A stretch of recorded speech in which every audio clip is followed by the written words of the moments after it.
This is a Hot Pie Media original.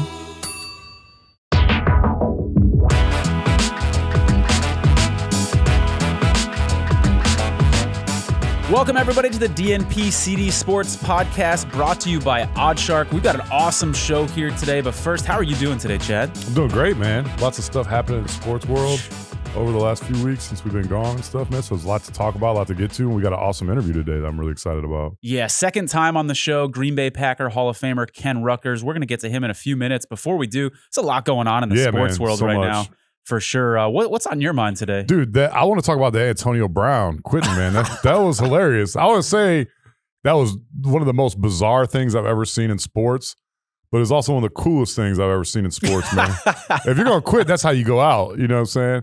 Like, I've quit a few jobs in my day, not quite as ceremoniously as Antonio Brown did. It's been close, but dog, that's how you got to go out, man. It's a shame, man, because that's the last time we'll ever see him play in an NFL game. Do you believe his side of the story that Bruce Arians did the whole cutthroat thing and said, if you don't get in the game, you're done? Oh, yeah, he probably did, but that's not how you handle it. You know what I mean? You don't do that on national TV in front of 60, 70,000 people and then a few million at home and do some goofy shit like that. You know what I mean? He's unfortunately, man, you know what I'm saying? Like Tom Brady said, he preached for patience and understanding and everything. And you never know what's going on in someone's mind, man. I don't want to say, like, because he didn't want to play football, he's a lunatic. That you can not do that if you don't want to. If you don't want to put yourself in harm's way and you're injured. Yeah. I totally get that. But to do it in the manner in which he did, man, that was just like, you're taking away from the team. You're causing a distraction. You're causing a scene. You look like a fool, you know? Well, let's talk about the manner in which he did it, because he didn't just quit. He took off his shoulder pads. He took off his uniform. He threw his undershirt into the stands. Yeah. He then walked who wants a sweaty-ass undershirt? You know what I'm saying? If someone threw that at me, I'm like, ugh, dog, get this away from me. I disagree, man. That shit will go for a lot of dollars on eBay. You want that? Oh, hell yeah. Absolutely. Oh, I'm good. I guess now it would, you know what I'm saying? But if someone throws a dirty ass, sweaty undershirt, I'm like, entrepreneur in me wants it. Yeah, you would take that. I'd certainly be like, I don't want to touch this, but I'll take it for sure. I feel you. It'd be worth touching it. And then he walked through the end zone while the game is going on. There are players on the field. They're about to snap the ball. He's like in the end zone, like making all these motions toward the stands. I'm surprised they didn't get a flag for like too many men on the field or something. Even though he's not wearing shoulder pads he literally could have a jersey. The other funny thing about that was one of the security guards was about to like take him out because you're not wearing a shirt. You got to assume that's a fan. Like what player or coach is going to take their clothes off in the middle of a game? So I would probably assume that was a fan too. Like, this fan's got cleats on, man. Those are pretty cool, man. He's got grass stains on them too. This guy showed up to play, man. God damn. How bizarre. But on a serious note, I mean, mental health is a serious issue. We've seen this coming with Antonio Brown. I mean, this is, in a way, it's kind of par for the course. He was quiet for a while, but he had those bizarre off seasons where he showed up with frostbite and he videotaped, audio taped his coach, John Gruden, and then released the audio.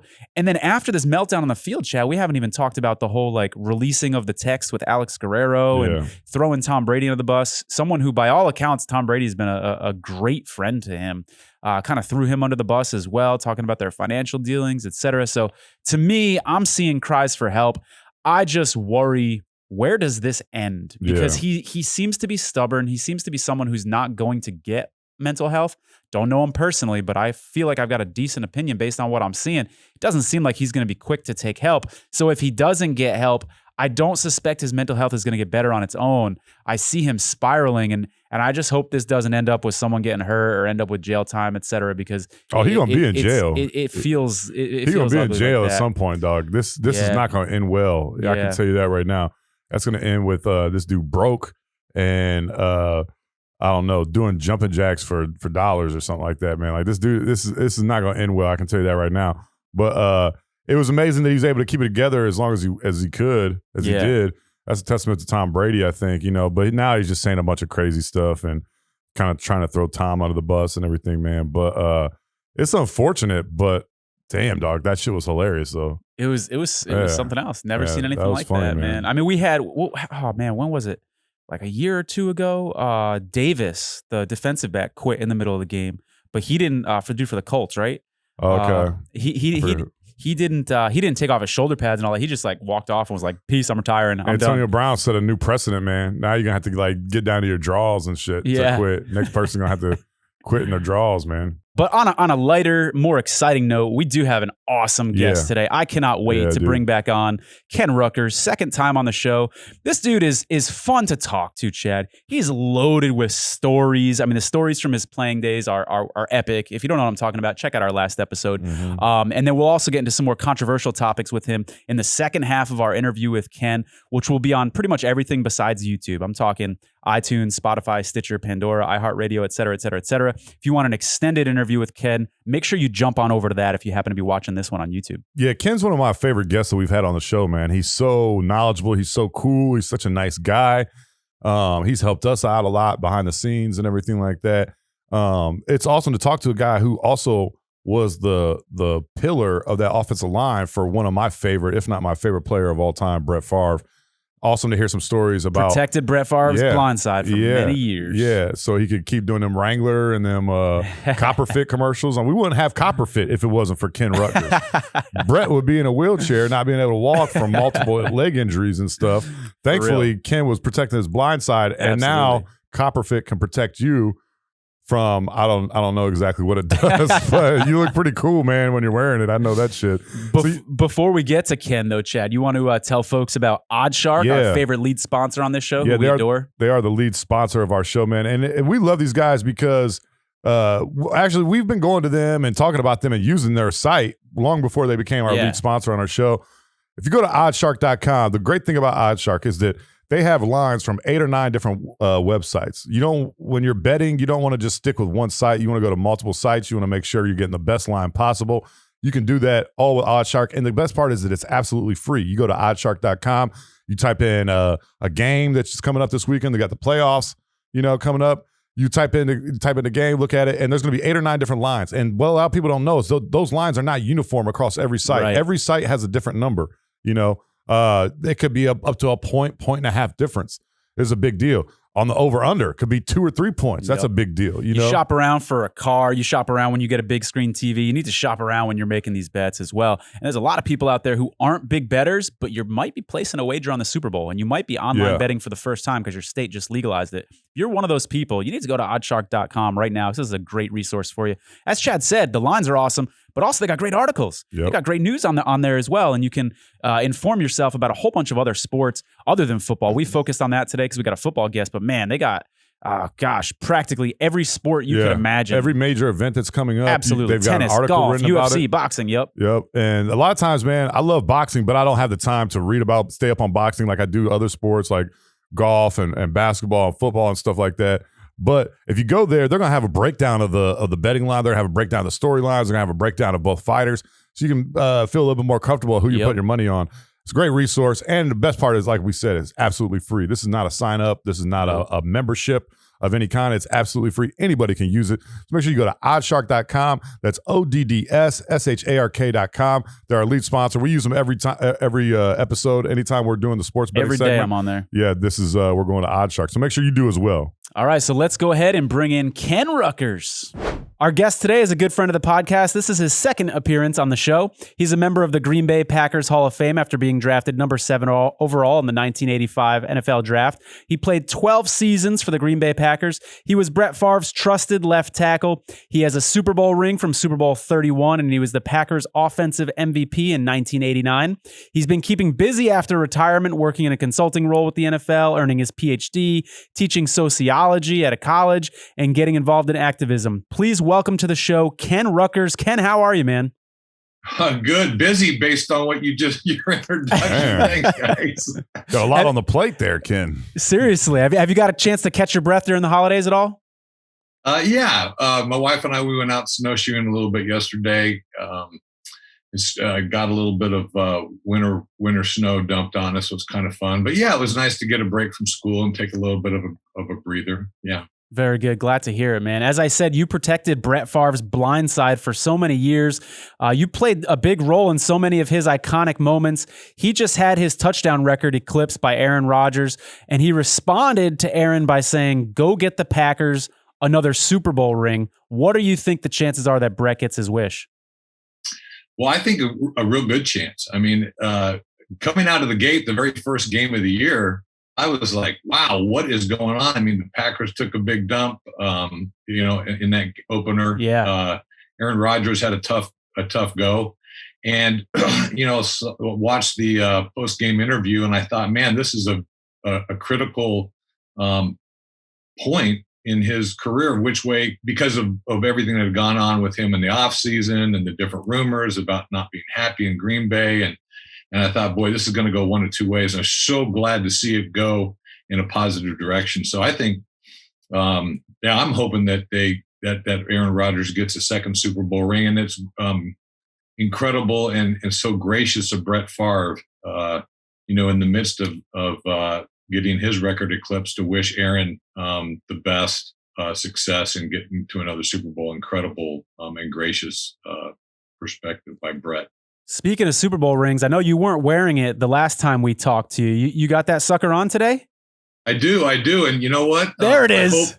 Aaron, I hope you get another one of these babies, man. Might be a little bit bigger this time, though. they tend to grow. It'll hopefully they keep getting bigger. Yeah. You look at some of the early Super Bowl rings. Of course, everything in our culture is getting true.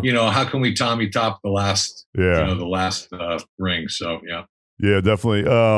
You were a big part of the Packers' first playoff win 12 years ago when you guys beat the Lions on a late touchdown from Brett Favre to Sterling Sharpe. On that play, you threw your defender on the ground like a badass. On the next play, you then celebrated a really special moment. What do you remember about that play and that day? Well, usually you got your hopefully I have my back to the quarterback, and I'm not giving him one of those lookout block alerts, I just whiffed my guy. but I mean, that was a battle. We were playing in Detroit. I mean, it's always a little bit tougher to play, away at someone else's home and then on turf. And it was a wild slugfest, a very close game. Sterling Sharpe, Chad, I think he sometimes gets easily overlooked, especially with all the greats the Packers have had over the years. But, in 92 and then again in 93, he was the first receiver in 92 to catch 100 or more passes in a single season. Almost, maybe not quite to the degree of breaking the 4-minute mile, but I mean, that's amazing. And that was after several years of the West Coast offense and the Niners Super Bowl teams with Jerry Rice. And Sterling was the first one to break that barrier. And I don't know if he gets enough credit for that. And he did it two consecutive seasons in a row. So I think that was a large part of the success that propelled Favre to go on to do great things with MVP seasons and Super Bowl appearances. Yeah. Yeah, I always thought he was underrated. I've never understood why he hasn't gotten more love from everyone. They talk about his brother a lot, who was a great player in his own right, but Sterling was an animal back in those days. I remember watching him play, and he was one of my favorite players, of course, playing with probably my favorite player of all time, Brett Favre. That was a great connection between the two of those guys. Oh, unbelievable. And, his career got cut short because of a neck injury, which was really loved Sterling. Great guy, easily, unfortunately overlooked. One of the things he did when he made that first record-setting season of 100 is he bought all of his starting offensive linemen. This is a receiver. Wow. He's buying his offensive lineman a Rolex watch. Oh, wow. And had it engraved on the backside, with thank you, 100, with the stats of the 100 plus receptions. Yeah, I mean, and of course, coming out of decades of the cellar of the win-loss category in Green Bay, I mean, that was very classy of that guy to do that. You still got that Rolex? Because if I were you, I'd be wearing it with that ring and just start pointing at stuff all the time. Hey, I think it was over that way. I'm not totally sure, but I don't know. My Rolex is in the way. I don't know. You could see. Yeah, great guy, Sterling. Ken's too humble for that. I think I'd say he was such a go-to guy for Favre early on. I think that gave Brett a lot of confidence. Oh, yeah. Good call. And he had, I don't know if it was the same season as his 1,000 yards, but he had the Triple Crown year too, right? Didn't he lead the league Am I mistaken? I Yeah, think he thought led the so. league in touchdowns, receptions, and yards. And Cooper Kupp is going to try to join that club potentially with this last week of the season. But yeah, super, super underrated. And having a brother that dominated in the NFL as well probably doesn't help your case to not be underrated. That's for sure. Anything else with Sterling? I mean, this is a guy, we know him. We saw him playing, but we don't have any insight into his personality or the kind of dude that he was in the locker room. You spent a lot of time with him. Any other insight that you can share about him? The Rolex watch thing is awesome, and I've never heard of a non-quarterback buying their offensive lineman gifts. That's awesome. Yeah. Well, he was a guy that took a lot of scorn from fans because he would not sign autographs in public. I mean, that's pretty rare for guys because you're going to catch a lot of heat. But I don't know why he did that, but I would guess that that he would tell him, send it in with a self-addressed stamped envelope, and I will do that. And then every Tuesday on the day off, he came in the morning. Oh wow! And he sat down in the locker room at one of the tables in the locker room, and he signed all the requests for autographs. No so I mean, kidding. that's the kind of stuff, Tony, that you're asking about. That wow. We see one version, and then you go behind the curtain and you see this incredible guy that every Tuesday on the day off he was signing autographs for fans if they would send it in. And I think that kept people from, kept him from having to take time to sign, kind of like receipts and scrap paper and things like that. So yeah. That makes sense. If it was meaningful to them, then they would send it in. I think that was his perspective. And God bless him for standing up and what he believed and what he valued. And that's awesome. Yeah, that is awesome. We don't have too many athletes or people in general doing that.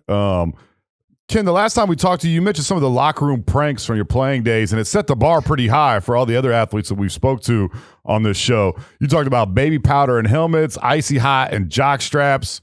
Which I learned from Revenge of the Nerds. I found that was actually a prank. I know Favre was a big time jokester. Can you tell us any of the things that he did, or were you ever on the receiving end of any of Favre's antics? Well, probably, he probably got me every once in a while with like,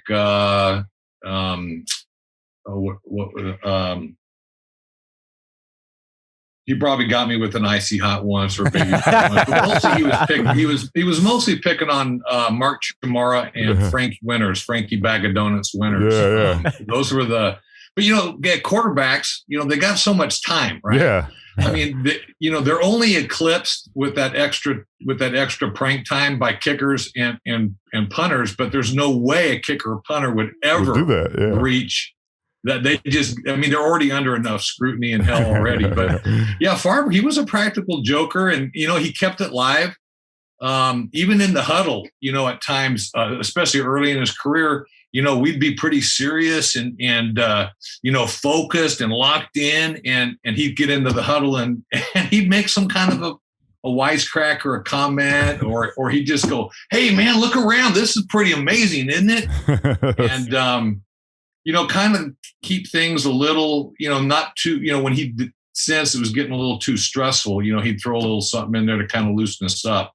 Now, I think sometimes he did go, I think, a little too far in the locker room. I mean, I think getting a towel, and putting it in an ice tub, getting it full of like ice and freezing cold ice tub water, and then going to the restrooms where the stalls are, and then dumping it over the stall, and a guy is taking it down. I mean, while they're in the bathroom stall, something's got to be sacred, man. Where it's like, Brett, you don't cross that line. So I mean, I have to tell myself. So, when he would get a little over the skis on pranks, I'd put a little icy hot or baby powder, or put a little Vaseline. Sometimes Vaseline in the helmet is pretty good, because if you've ever been in a Vaseline war, and sometimes you get into that too, you get it on your hair, and it's like, it takes days of shampooing over and over to get that Vaseline out of your hair. And so I'd put a little bit of that in his helmet. And of course, then he would blame Frank Winters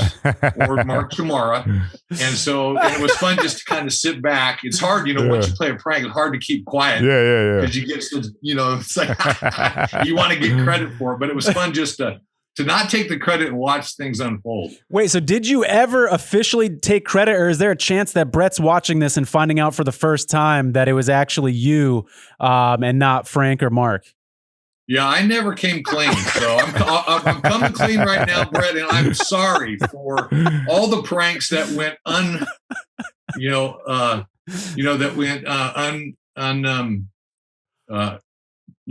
unowned, admitted to. Yeah. So I apologize, Brett. I'm sorry, but I'm just trying to help even the playing field a little bit. And how about Frank and Mark? Those poor guys, man, they got thrown under the bus. Yeah. Oh man, Kenny didn't care. Oh, okay. Tony, that's great, man, because I probably should apologize to Frank. Yeah.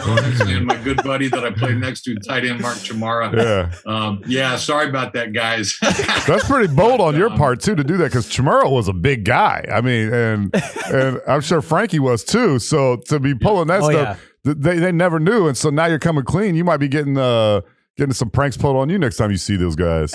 They might be a little hate trolling on social media. Or something. I don't know. Yeah. I got to ask you, because you said Sterling Sharpe bought everybody Rolexes.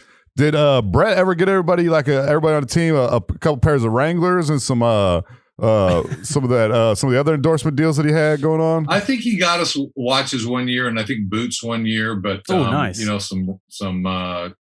Some cowboy boots, so that was pretty fitting. But I know one year he offered to take us all on a cruise, but it was guys only. So some of our wives weren't real happy with that. But, he was single at the time, so worked for him. Oh, Brett. Man, you helped bring back that winning tradition to Green Bay. As we mentioned, that game in '93, I think that was your first playoff win in 12 years when you guys won that wild card game against the Lions. Can you talk to us about what it was like on the sidelines, in the huddle, in the locker room during some of those darker times when you guys weren't winning and you guys hadn't had that success yet? Yeah, I mean, I remember.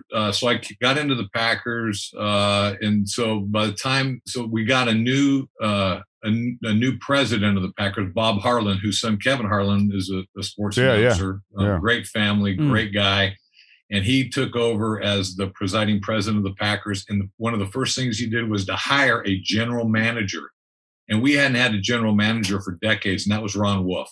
Oh. And Ron Wolf hired Mike Holmgren. And and when I first got to Green Bay, I mean, the same guys that were Lombardi's trainer and Lombardi's equipment guys, they were still there in the mid 80s. Wow. 20 years later. And I had to go back to my college equipment guy to get a good set of shoulder pads. It was terrible. It was kind of a survival of the small medium market team, and that kind of had been the focus, even though times had changed with profit sharing, league profit sharing that Tagliabue had brought, or that actually Pete Rozelle brought in, back in the 70s. But and they changed everything around. But at the end of 7 years, we had one winning season in my first 7 years in Green Bay. I was so done and ready to move on. It was.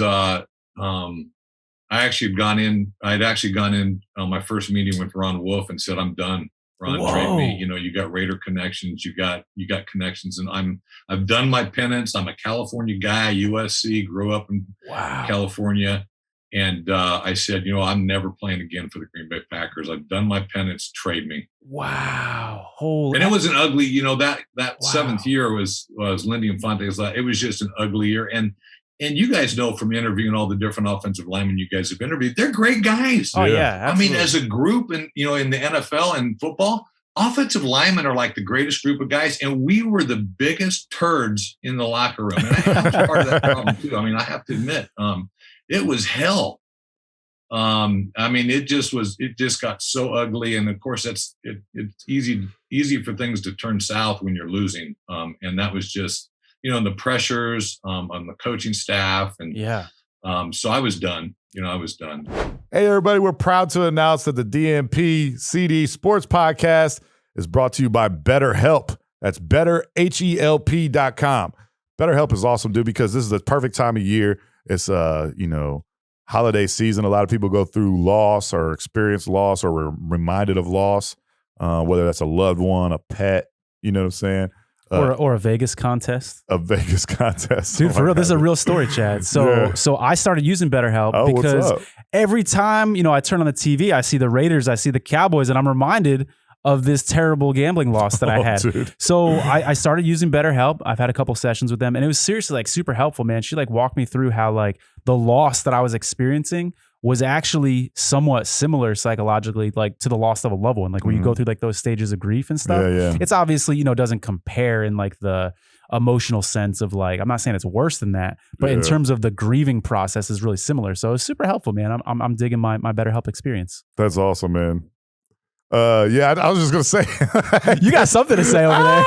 That's so funny, man. People are like, I've lost my dad and my cat died and my life's just not the same. He's like, I lost a contest. No, you know dude, I lost an opportunity at $6 million. I know, Let's not make light of it. I know, but like what I'm saying though is like you had to have gone into this thinking like, dude, there's like a 1 in 7 billion chance I'm gonna win this. 1 in 4,080 chance.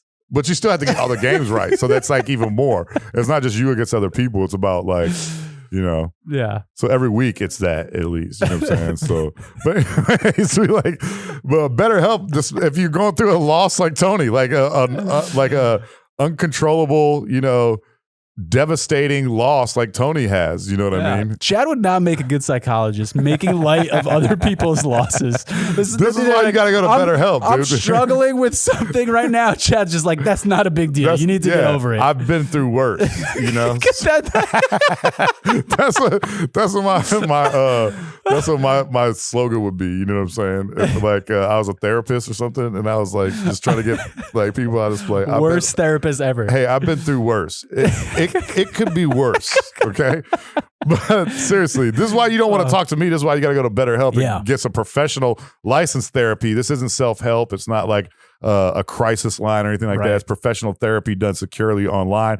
And if you go to BetterHelp.com/DNP, you're going to get 10% off your first month of therapy, dude. That's awesome. Yeah, it's cool. And you can do video chats with them. You can do phone chats. You can text them. You can text them 24 hours if you want, and they're going to respond pretty quickly, which is awesome. Yeah. So make sure you go to BetterHelp.com/DNP. You're going to get 10% off your first month. And then how does he, if you're willing to give insight into that private conversation, how did he respond to you? Obviously, you stayed with the Packers, so things worked out really well. But what was that dialogue like after you kind of dropped this bombshell on him? Well, I think I surprised him. I wish I knew Ron Wolf a little bit better than I do. I mean, I'd love to have a conversation with him at some point because, Tony, it's funny because they asked me to come in early that offseason, Ron Wolf's first offseason leading up to his first season with Holmgren and they asked me to come in early. And I said, why? Because, you don't ask somebody to come in earlier unless there's a reason. And it was hell getting me back there, but finally conceded and went back there. And I think I surprised him. Now, I knew because of the trading deadline, something was up and they wouldn't tell me. And so I was like, okay, well, if you're gonna do this, then I'm out of here. You don't want me, I'm out. I mean, that's what players want, right? Yeah. Players want to play for quarterbacks that, and teammates that want them as teammates. They want to play for coaches and organizations that value them and want them. And so at that point, now it's interesting because I'd pulled my hamstring, which was part of what made it hell that last, in my seventh year, and also then needed a orthoscopic surgery on my knee to kind of clean it out. And so they were having me back for a physical. I knew something was amiss because they wanted me to come back earlier than usual. And so it was kind of funny because about 2 months later, the NFL, I'd done some work for the NFL properties. And so they sent me a check. And on this check, right, from the NFL, it said to Ken Ruettgers. And then it had these lines blacked out. And I'm like holding it up to the light, I couldn't see it because it was that kind of felty, kind of flat kind of a paper that had and it was a Sharpie. And so it's like it just absorbed, right? Yeah. But it was the old school, that they'd send through the printers that would stamp, the impression on. And so my wife, I mean, she's genius, man. My wife tilts it and gets a reflection off of, and she goes, "Oh my gosh, it says care of Atlanta Falcons." Oh, dang. Whoa. And I thought, holy crap, how close was I Wow. to being traded to the Atlanta Falcons for Favre? Oh, wow. Thank God. I mean, now I look back, I mean, it's like Monday morning quarterback, and I'm like, oh, I'm so glad that those things didn't work out and other things did. But to answer your question, Ron Wolf being that Raider kind of guy, and he loves the history of football. I mean, the guy is just all in with that's just, he bleeds NFL football and breathes it. And so, coming out of that real bad season and then him being fresh to the team, I think it rocked him a little bit, and he thought, oh, this guy's got a little bit of something else left in him, and he wants to go kick some ass, but he wants to do it with somebody who values him. And he said, I want you to go meet with. I said, I'm not meeting with anybody. He goes, do me one favor and I'll see what we can do, but I'm not going to give you away, but I'll work on it. But I want you to go meet with Mike Holmgren and Tom Lovat, And I've been through a couple coaches. I'm like, oh man, it's going to be the usual, new hire, and it's going to be we don't have the players, and it's going to take a couple years to rebuild. And I'm like, I've been through this a couple times, but man, I loved Holmgren. I didn't think you could be a great coach and a great human in the NFL, and I think that was Mike Holmgren. And then Tom Lovat, the offensive line coach who I knew, who was with Indiana, he'd been around the league, was just a great veterans offensive line coach. So then after you met with those guys, you kind of felt a lot more comfortable wanting to stay, et cetera? I did, yeah. Wow, wow. I can't believe that story with the Falcons on the check. Holy cow. Have you shared that publicly with a lot of people before, that story? No. I haven't shared it much. Exclusive right here. That's a great story. That's a fantastic story. Speaking of some other veteran presence on there, like I mentioned earlier, Brett Favre was probably one of my favorite, if not my favorite, NFL player of all time. I've always wanted to know this from a teammate of his, but can you give us any type of insight into one, what type of guy he was, but then two, obviously Aaron Rodgers is arguably the best player in the NFL right now, and you went from Brett Favre to Aaron Rodgers. How do the two compare, and how does Aaron compare to Brett on the field? I know you don't know Aaron off the field, but how do you see their game stacking up to one another? Yeah, that's a great question, especially as a left tackle. I can answer from that perspective. I mean, I know Aaron. I got to know him early in his career when he was playing behind Brett, and then we kind of lost touch over the years. But I would say, like for Favre, he was exactly what you see is what you get with Favre, and I think that's true with most players for the most part. I think we're in a culture right now where guys are kind of typically what you see is what you get for the most part, and just a good old boy, and just a dying passion to win, just to will a victory. I mean, just unbelievable. I remember the first game when he came in. When Mikowski went down, we were playing the Bengals, and marching down to toward the end of the fourth quarter, and I'm pass blocking my guy, and the defensive end kind of stops, and he starts to jump up, and I could sense that, you could see it out of my peripheral vision, this ball just flying right, like on a tightrope, zipping right to above my head, and so I had this amazing view of the tunnel of that gap of right to the receiver, touchdown Packers, we win. I'm just like, unbelievable. I mean, and Favre's going, yeah. I mean, he's so contagious, just a contagious teammate, and just willed it to win. Right. Now that's a different personality and different temperament than Aaron Rodgers. And the game is different now, as you guys know. I mean, you guys have been doing this and analyzing sports and in it. So the ability that Rodgers has, to catch the other team, with too many men on the field, so he gets a free play, and to rally the offensive line, and the sophistication and complexity to be able to take all that in and execute that, and then the presence and the vision, to where when when he drops back for a pass to kind of give like a little head nod. Yeah. And the defensive ends like freeze. Oh, that's like an offensive lineman's dream, to have a quarterback kind of do.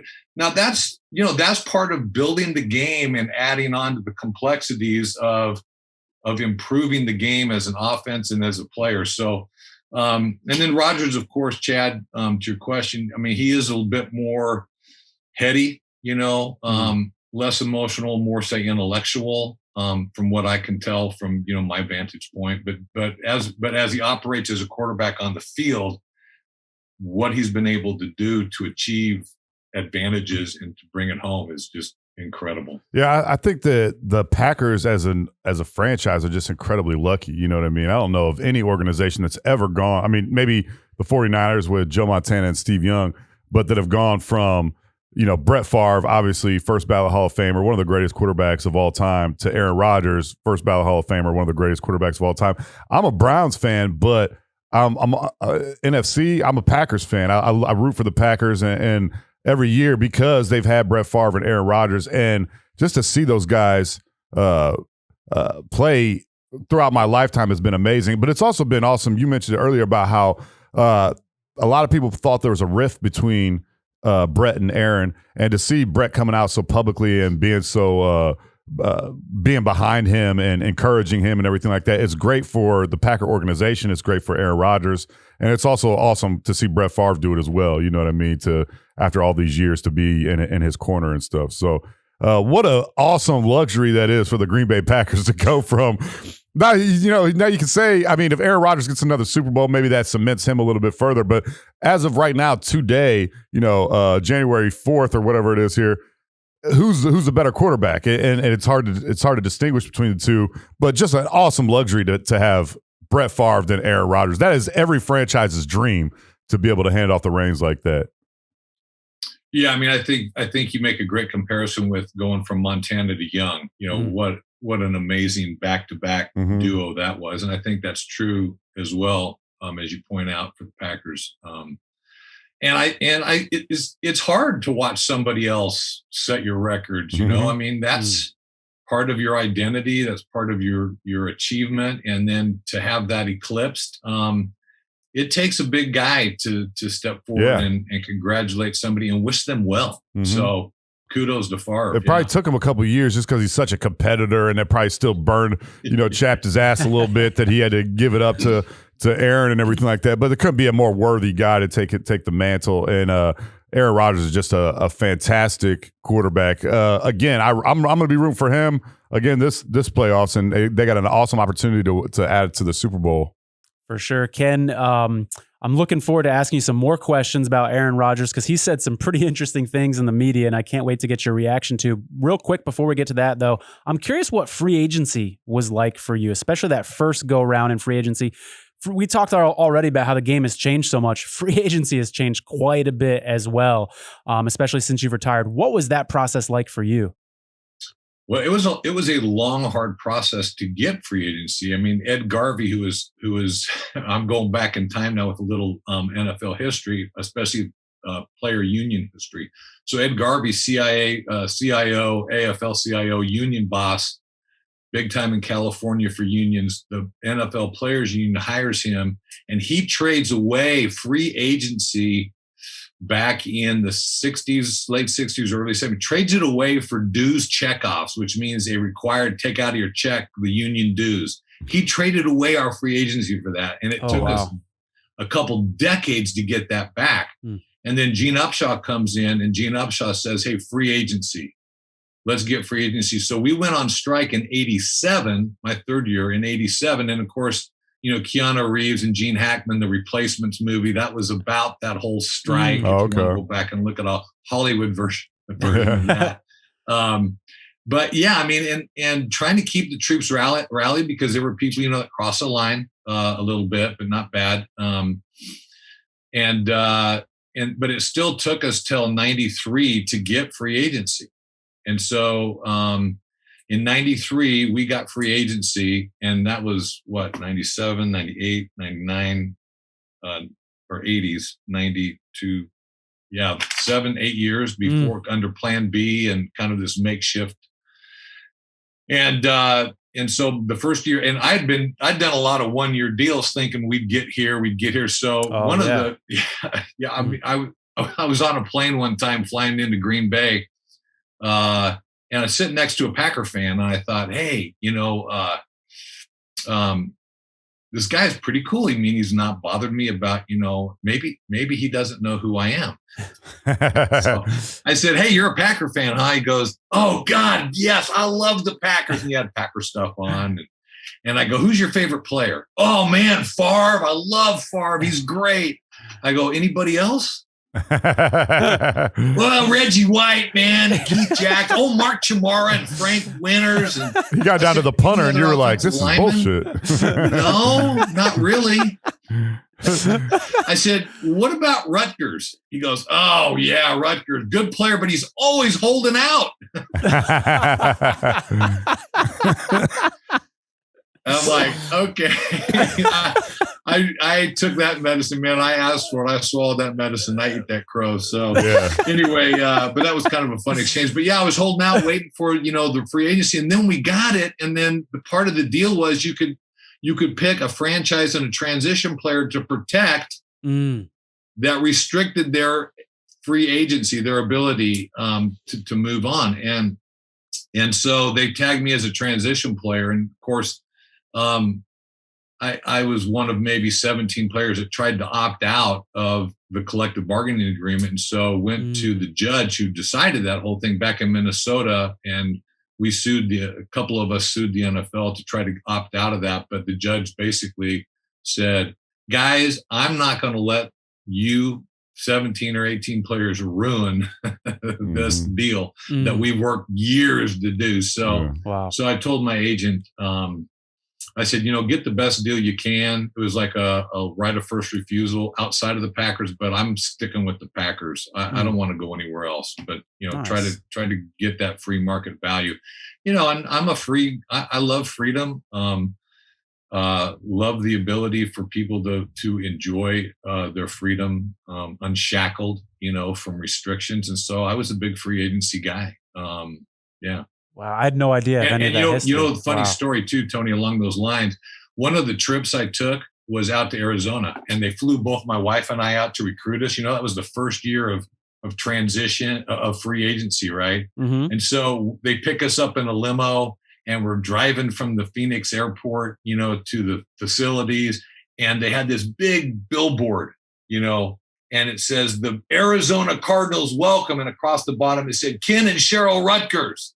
And my wife said, hey, look at that, man. Look at that. It's kind of like, we're somebody. I'm just an offensive line. We're somebody. And I'm like, yeah, but Cheryl, last week when Joe Montana came out, because that was the first year, and Joe Montana ended up with Kansas City that year. But I said, Joe Montana was out here last week. That little strip at the bottom said, welcomes Joe Montana. Yeah.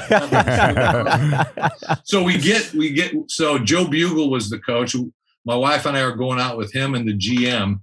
And so we're having this dinner. And so they start asking questions, the general manager is asking some questions about, how's your health? They're checking us out, right? Yeah. I mean, that's a lot of money to invest in a player. And I was, just finished 8 years. So I probably had another 3 or 4 good years left. But, you've had a few injuries. How's your health? And I'm like, oh man, my health is, it's fine. It's great. And then my wife said, yeah, well, sometimes, your knee gets a little sore. And I'm like, oh, shoot. Stop. And I nudged her under the table, and she's like, hey, who's kicking me? Oh, jeez. Can't take her anywhere. Yeah, just giving it up. Yeah, you ain't coming on the next free agency trip, Cheryl. You're going to stay home. Oh, exactly. And my wife is just so transparent and so honest, man. I love her. But yeah, that was not the right time to be those things. She's like, why are you giving me the evil eye, Ken?